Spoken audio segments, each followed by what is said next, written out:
हनुमान जी ने इस वजह से भीम को दिए थे अपने शरीर के 3 बाल। नमस्कार दोस्तों।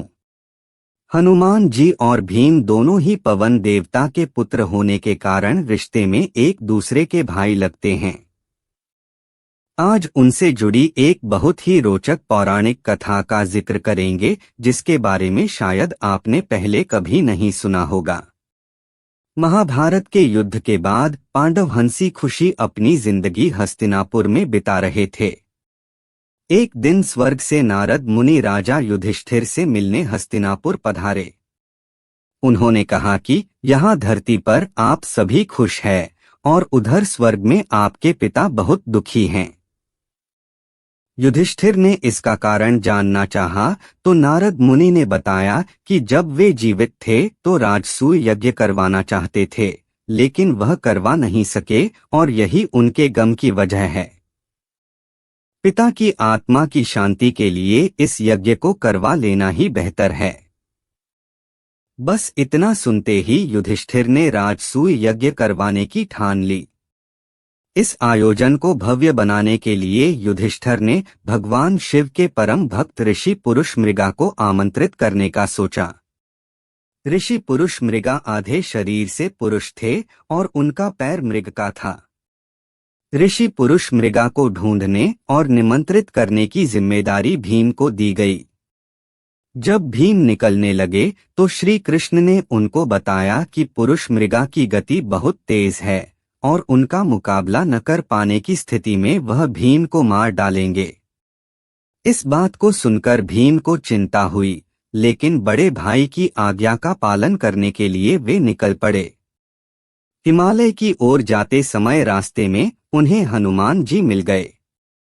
भीम ने उन्हें पूरी बात बताई। भीम के मुंह से पूरा किस्सा जानने के बाद हनुमान जी ने उन्हें आशीर्वाद सहित अपने शरीर के 3 बाल दिए और कहा कि संकट के समय ये काम आएंगे। कुछ दूर जाने पर भीम ने ऋषि मृगा को देखा। वे उस वक्त शिव की आराधना में लीन थे। भीम ने उनसे मिलकर आने की वजह बताई। ऋषि मृगा ने निमंत्रण को स्वीकार किया और भीम के साथ चलने को राजी हो गए। हालांकि उन्होंने भीम के सामने एक शर्त रखी।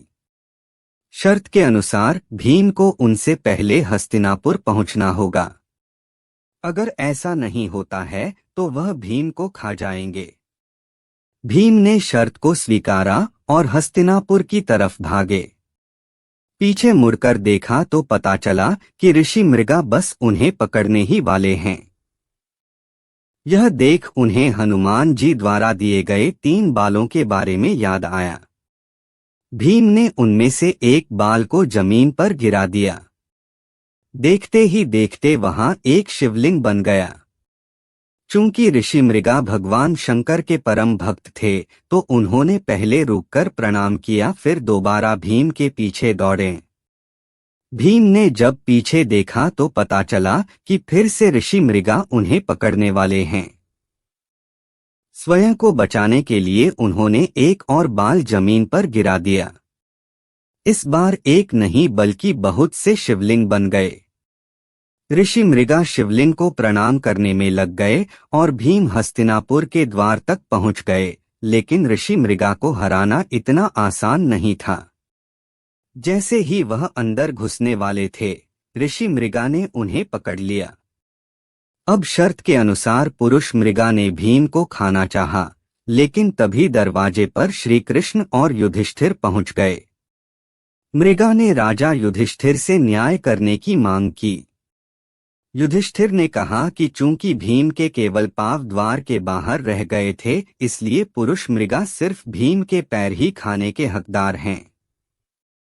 युधिष्ठिर के न्याय से पुरुष मृगा प्रसन्न हुए और उन्होंने भीम को छोड़ दिया और राजसूय यज्ञ में भाग लिया। धन्यवाद दोस्तों। कहानी का पूरा देखने के लिए अगर वीडियो पसंद आए तो वीडियो को लाइक और शेयर करें और चैनल को सब्सक्राइब करें। धन्यवाद।